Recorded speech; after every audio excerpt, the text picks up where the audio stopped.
फार महत्वाचा आहे।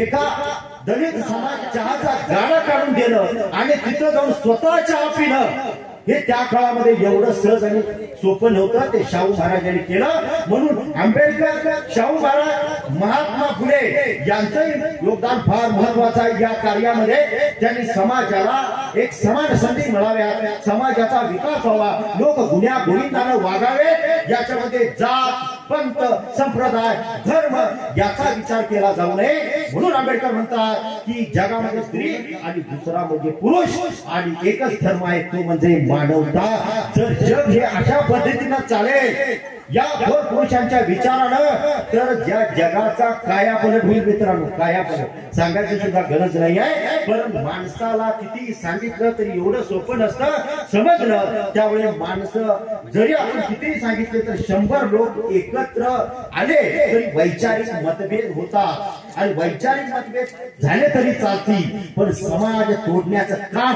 कधी आपल्याकडून होता कामा नये।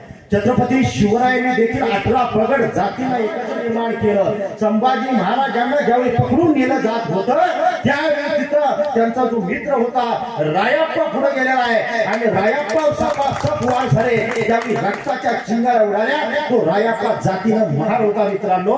त्यामुळे संभाजी महाराजांचा हा जवळचा मित्र होता।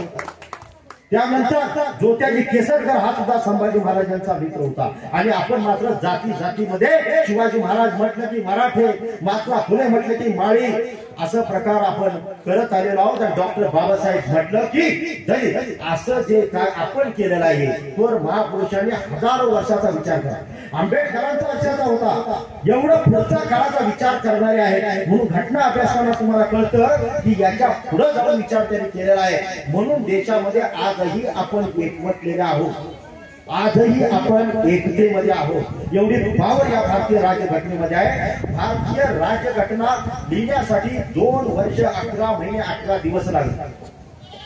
63 लाखापेक्षा जास्त खर्च घटनेला आलेला आहे।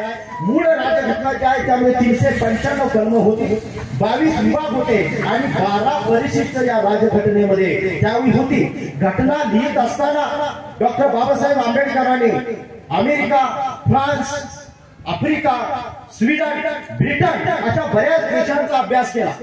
कारण आपला समाज काय हा त्या पद्धतीच्या त्या परिस्थितीमध्ये होता, त्या परिस्थितीत जाणीव डॉक्टर बाबासाहेब आंबेडकरांनी होती। त्यामुळे देशाला स्वातंत्र्यानंतर या देशाला चालवणारे इंजिन म्हणजे राज्यघटना द्यायची होती आणि ती घटना कशी लिहिली केली पाहिजे। कारण इथला जो बराचसा वर्ग आहे हा आपल्या देशाच्या दारिद्र्यामध्ये जगणारा, शोषणामध्ये जगणारा होता आणि याला वर घ्यायचं होतं आणि त्या पद्धतीचं सगळ्यांना सामावून घेणारी राज्यघटना देशाला अपेक्षित होती। म्हणून आपली राज्यघटना कुणावरही अन्याय होईल असं काहीही राज्यघटनेमध्ये दिसून येत नाही।